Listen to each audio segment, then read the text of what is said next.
2021 लखनऊ लखनऊ के कोचिंग से शुरुआत होती है रोहित की, जहां पर रोहित सारे लड़कों से बहुत ज्यादा अलग था। जहां हर लड़के आवारागर्दी में बिजी रहते थे, लौंडियाबाजी में बिजी रहते थे, वहां पर रोहित सिर्फ और सिर्फ पढ़ाई करता था।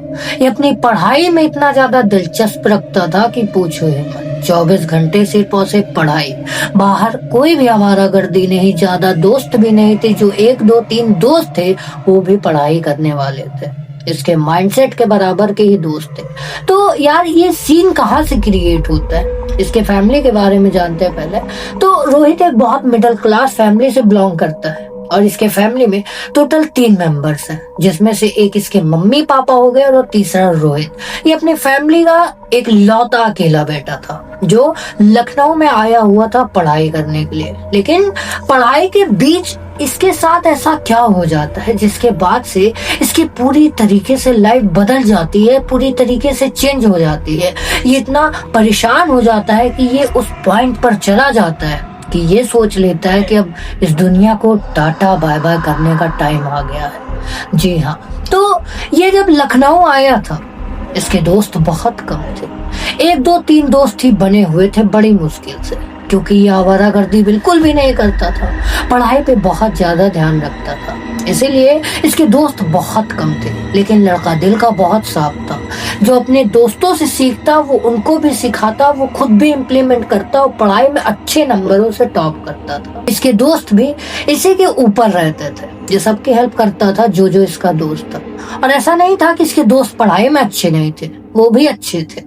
तो स्टार्टिंग कहाँ से होती है, जिस कोचिंग में ये अपना एडमिशन करवाता है वो बॉयज और गर्ल्स दोनों का था, जिसमें बहुत सारी लड़कियां भी आती थी और लड़के भी रहते थे। तो उसमें कुछ आवारागर्दी टाइप के लड़के भी होते थे एंड लड़कियां भी कुछ ऐसे होती थी जो आवारागर्दी करती है, मतलब बाहर घूमना रात के टाइम पर, सिगरेट स्मोकिंग, ये सब। तो ये सबसे काफी दूर था अपना रोहित। वो इतना ज्यादा वो था अपने पढ़ाई से लेकर कि वो बस कोचिंग में जाता तो सिर्फ और सिर्फ पढ़ाई करता, किसी फालतू लड़के लड़कियों पर बिल्कुल भी ध्यान नहीं देता था, सिर्फ और सिर्फ पढ़ाई करता था। उसके बाद पढ़ाई करने के बाद अपना घर चला जाता, जहाँ पर ये अभी रेंट रूम में रह रहा था, वहीं पे इसका अपना सारा व्यवस्था था। उसके बाद कोचिंग, उसके बाद कॉलेज, फिर वो बस 3 चीज इसके लाइफ में चल रही थी बस, और कुछ भी नहीं था। तो होता क्या है कि इसको करीबन करीबन आधे महीने बीते हुए, 15 से 20 दिन मान लो। तो इसी कोचिंग में एक बहुत प्यारी सी लड़की आती है जो देखने में काफी ज्यादा खूबसूरत थी। अब कोचिंग के जितने भी लड़के थे कहीं ना कहीं उसके ऊपर फिदा टाइप के हो गए थे उसको देखकर। तो अपना जो रोहित है वो उस दिन भी पढ़ाई कर रहा था। जब आयशा की एंट्री होती है, ये नई लड़की, जब आयशा की एंट्री होती है तो कहीं ना कहीं रोहित की नजर भी आयशा के ऊपर चली जाती है। वो वाकई में काफी ज्यादा खूबसूरत थी। आयशा रोहित के मन में कुछ अजीब से लड्डू फूटने लगते हैं आयशा के रिलेटेड, लेकिन वो बोलता है नहीं। अपने आप को वो खुद पे कंट्रोल करता है कि नहीं, सिर्फ और सिर्फ पढ़ाई पर ध्यान दे, मैं पढ़ाई करने आया हूँ यहाँ पर। वो अपना ध्यान वापस से पढ़ाई में लगाने लगता है। अब आयशा को आए 1 दिन हुए होंगे, 2 दिन हुए होंगे, 3 दिन हुए होंगे, 1 हफ्ता होने वाला था। आयशा से उसके जो फ्रेंड थे, जो 2 से 3 लड़के थे, वो काफी ज्यादा आयशा के ऊपर ट्राई मारते थे कि वो उनसे कहीं ना कहीं फ्रेंडशिप कर ले या कुछ सेट वगैरह हो जाए, ऐसा करते थे। लेकिन वो किसी की भी वो चंगुल में नहीं फंसती थी। वो बहुत ज्यादा स्टाइलिश लड़की थी और वो बहुत ज्यादा वो न्यू जनरेशन की लड़की थी, इसलिए वो जल्दी किसी को भाव नहीं देती थी। तो ऐसा ही सब कुछ चलता रहता है। अब 1 महीना अप्रॉक्स बीतने ही वाला था, तभी क्या होता है कि जो आयशा है इसके कुछ लेक्चर मिस हो जाते हैं, कुछ दिन ये नहीं आ पाती थी। तो जो अपना रोहित है ये अपना डेली क्लासेस करता था, डेली अच्छे से पढ़ाई करता था, डेली क्लासेस में रहता था, ये सबसे अच्छा बच्चा माना जाता था और सर भी इसकी तारीफ करते थे रोहित की। जब वो वापस से इस कोचिंग में आती है, बैठती है, तो कहीं ना कहीं ये सब बीच में अपना रोहित हाईलाइट हुआ करता था। जैसे सर जी पढ़ा रहे हैं तो सर जी सबसे ज्यादा रोहित को खड़ा कराते थे पूछने के लिए कि तुम कैसा कर रहे हो, तुम ये बताओ रोहित, तुम ये बताओ। रोहित सब चीजों का जवाब दिया करता था। रोहित के पास प्रॉपर एक नोट थी जिसमें अपना सब कुछ नोट डाउन करता था और वहीं से वो पढ़ाई करता था। तो आयशा को ये बात काफी अजीब लगती थी कि सबसे ज्यादा हाईलाइट होने वाला इस कॉलेज मतलब इस कोचिंग में रोहित है। वो क्या सोचती है कि कुछ करना पड़ेगा। रोहित के पास वो किसी तरीके से लंच के टाइम पर जाती है एंड उसके पास बैठती है और उससे क्या बोलती है कि मैं कुछ दिन नहीं आ पाई थी, क्या तुम मुझे अपने नोट शेयर कर सकते हो। तो कहीं ना कहीं रोहित वो होने लगता है, घबराने लगता है कि पहली बार वो लड़की जिसके पीछे पूरे कोचिंग वाले पड़े हैं वो लड़की इसके सीट में आके बैठ गई। तो ये क्या करता है कि अपने जितने भी नोट्स वगैरह होता है वो देखता है कहाँ तक उसका काम छोटा वगैरह है, वो अपने नोट्स दे देता है उसको। ऐसा उसकी नोट्स को लेकर अपने घर चले जाते हैं। इनके धीरे धीरे ऐसे ही नोट शेयर होने लगते हैं। अब आयशा इसके बगल में ही बैठने लगती है। वो पहले पीछे आगे या बीच में बैठा करती थी लेकिन अब हमेशा रोहित के बगल में ही दिखती है। अब इनका ऐसा हो गया था एक हफ्ते में कि कहीं ना कहीं पूरे कॉलेज वालों को लग रहा था कि आयशा और रोहित का कुछ ना कुछ तो चक्कर है। ये बात बहुत तेजी से फैलती जा रही थी। जो भी देख रहा था वो बस यही बोल रहा था, आयशा और रोहित। ऐसा ऐसा सीन था। उसके बाद क्या होता है कि जब धीरे धीरे ये लोग बहुत ज्यादा क्लोज आ जाते हैं। आयशा जो थी ये इसको कहीं ना कहीं अपना बेस्ट फ्रेंड मानने लगी थी और ये भी बेस्ट फ्रेंड ही मानता था। लेकिन एक टाइम ऐसा आता है कि अब ये लोग बाहर घूमने भी जाते थे तो साथ में ही जाते थे। कहीं पे कॉफी वगैरह, कहीं कैफे वगैरह में भी जा रहे हैं तो साथ में जा रहे हैं, ठीक है। ऐसा ये लोग बहुत ज्यादा क्लोज आ गए थे। अब रोहित जो था, जो अपने पढ़ाई में सिर्फ ध्यान लगाया करता था, अब उसका ध्यान कहीं ना कहीं आयशा की तरफ डिस्ट्रैक्ट हो रहा था। काफी ज्यादा परेशान होने लगता था कि मैं करने क्या आया था और मैं करने क्या लगा हूँ। कभी कभी अपने आप को संभालता, लेकिन आयशा, अरे छोड़ो ना, क्या करोगे पढ़ाई कर कर, कुछ दिन मौज कर लो, ऐसा ऐसा बोलती थी। वो कहीं ना कहीं वो आवारा गर्दी लड़कियों में से थी जो किसी एक की नहीं हो सकती थी। ऐसा ही चलता है। जो रोहित पढ़ाई में बहुत ज्यादा तेज था वो आयशा के संगति पाकर वो धीरे धीरे इतना बेकार हो जाता है कि अब उसको अपने क्लास की चिंता ही नहीं है, पढ़ाई की कोई फिक्र ही नहीं है। वो एकदम बेफिक्र हो चुका है आयशा के चलते। आयशा को वो कहीं ना कहीं बहुत ज्यादा पसंद करने लगा था, लेकिन बोल नहीं पा रहा था कि कहीं अगर आयशा ने मना कर दिया तो हमारा रिलेशनशिप, मतलब हमारी जो फ्रेंडशिप है वो तो टूट ही जाएगी। ये बात ऐसे चल रही थी। एक दिन क्या होता है कि आयशा का बर्थडे बहुत पास आने वाला था। ये रोहित को बहुत अच्छी तरीके से पता था।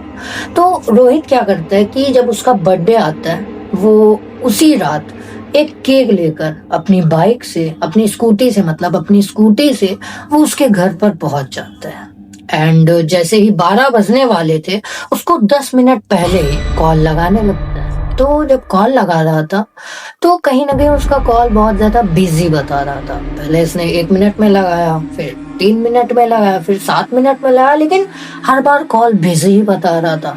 ऐसा है कि फोन उठाने का नाम ही नहीं ले रही थी। ये बहुत ज्यादा परेशान कि ऐसा कॉल क्यों नहीं उठा रही और किससे इतना बातचीत कर रही है, कहाँ पर इतना बिजी है। उसके बाद ये कॉल लगाता रह जाता है लेकिन आयशा उठाती ही नहीं। तभी इसको व्हाट्सएप पर मैसेज करती है कि मैं अभी घर पर नहीं हूँ, मैं घर पहुंचकर तुमको तुरंत कॉल करती हूँ। ये सुनकर ये कहता है कि ठीक है तुम आओ, मैं यहीं बैठा हूँ। ये वेट करता है। इसके घर से कॉल आता है, इसके दोस्त वगैरह कुछ कॉल करते हैं। जो अपना रोहित है इसके दोस्त कुछ कॉल करते हैं, बोलते हैं भाई तू गाड़ी लेकर जल्दी आ जा, कुछ बहुत इंपॉर्टेंट काम है यार। वो सोचता है कि अरे यार 12 बजने में 10 मिनट बाकी है, अभी मैं कैसे आ सकता हूँ। वो बताता है लेकिन बोलते हैं कि ज्यादा नहीं 5 मिनट तुझे लगेगा, हम लोग ज्यादा दूर नहीं है, तो फटाक से गाड़ी उठा कर आ जा। ये सोचता है क्या कर। तो जो केक लाया हुआ था उसको अपनी जो स्कूटी के अंदर डाल देता है, स्कूटी के डिक्की में उसको बंद कर देता है और स्कूटी स्टार्ट कर जाने लगता है। जब अपने दोस्त के जहाँ पर लोकेशन उसने दी थी वहां पर पहुंचने वाला था तो वहां से जस्ट थोड़ी दूर पहले एक कैफे पड़ता है जहाँ पर वो क्या देखता है कि आयशा किसी लड़के के साथ बैठी हुई थी। और वो बहुत ज्यादा उससे फ्रेंडली हो रही थी, बहुत ज्यादा हंस रही थी। वो लड़का उसे बहुत कहीं ना कहीं प्यार कर रहा था।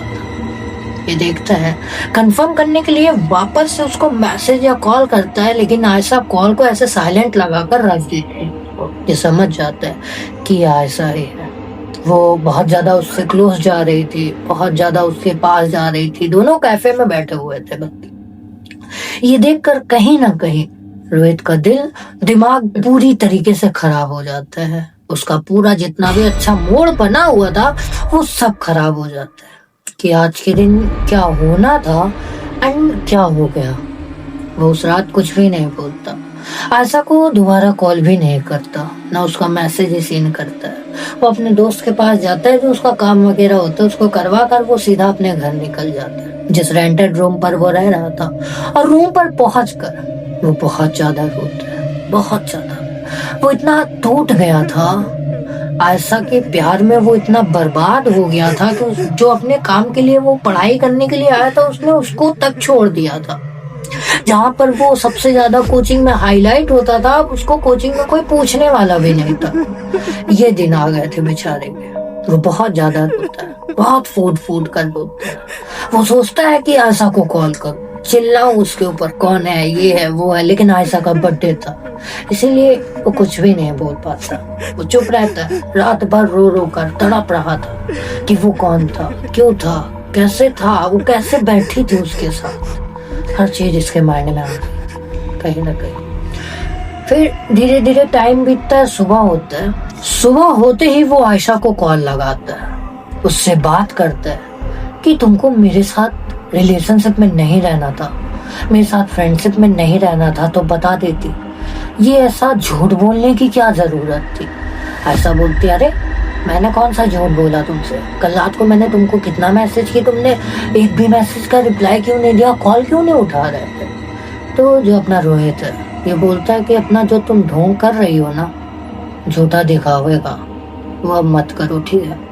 धोखा देना था तो एक बार अपने मुंह से ही बता देती कि नहीं रहना है, तो मैं क्या मना कर रहा था तुमको।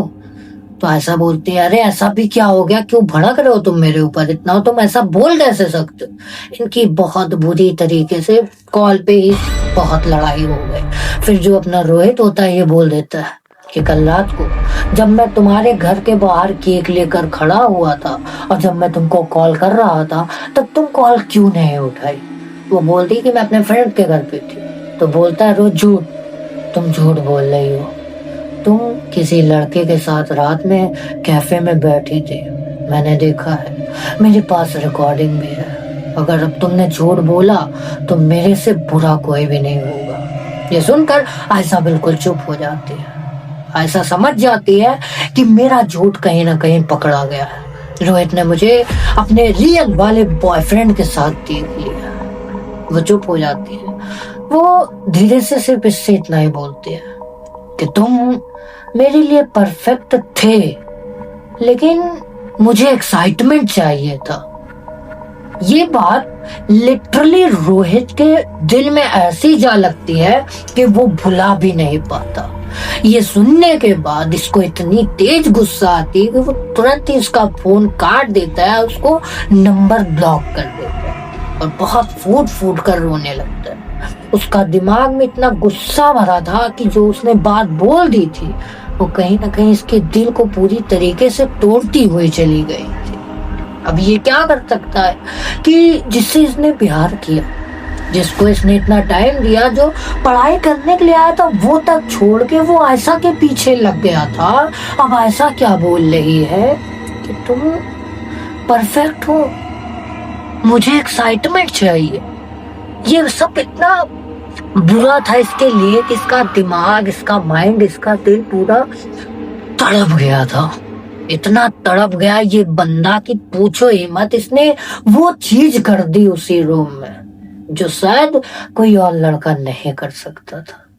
उसने क्या करता है कि उसी पंखे से लटक कर उसने आपको उसी रूम में खुद को खुश कर दिया। जी हाँ, उसके बाद से अब स्टोरी में इतना बुरा पलटन आता है, मतलब इतना बुरा वो पलटती है स्टोरी, जो आयशा ने रोहित के साथ इतना बुरा बुरा बर्ताव किया था, अब बारी थी रोहित की। अब रोहित जो जो करने वाला था उससे आयशा की पूरी जिंदगी क्या, उसकी पूरी लाइफ बर्बाद हो जाने वाली थी। जी हाँ, आगे की स्टोरी में पार्ट 2 में कंटिन्यू करने वाला हूँ। ये वीडियो की स्टोरी अगर आपको थोड़ी सी भी अच्छी लगी तो एक लाइक जरूर से कर देना, और चैनल पे न्यू और भी ऐसी हॉरर वीडियो कंटेंट देखना चाहते हो तो चैनल को भी सब्सक्राइब कर लेना। और हाँ, मेरे इंस्टाग्राम की लिंक आपको डिस्क्रिप्शन बॉक्स में मिल जाएगी। आपके साथ या आपके परिवार वालों के साथ कोई भी ऐसी रियल दुर्घटना, इंसिडेंट, वीडियो वगैरह कुछ भी है तो आप जरूर से लिख कर भेजो। हो सकता है अगला वीडियो आपके ऊपर बन रहा हो। तब तक के लिए मैं मिलता हूँ किसी और नए वीडियो के साथ। और अगर आप लोग मुझे कमेंट करोगे कि भाई पार्ट 2 लाओ तो मैं इसका पार्ट 2 जरूर लाऊंगा। पार्ट 2 में जो जो चीज रोहित ने की है, एक एक भाई का हिसाब देना पड़ जाता है आयशा को। तो ये भाई कमेंट करना मत भूलना। अगर पार्ट 2 चाहिए, मैं जल्द से जल्द पार्ट 2 पर काम करूंगा, जल्दी से उसको लेकर आऊंगा। तो भाई चलो आज के लिए इतना ही। मैं मिलता हूँ किसी और नए वीडियो एंड नए टॉपिक के साथ। तब तक के लिए जय हिंद, जय भारत।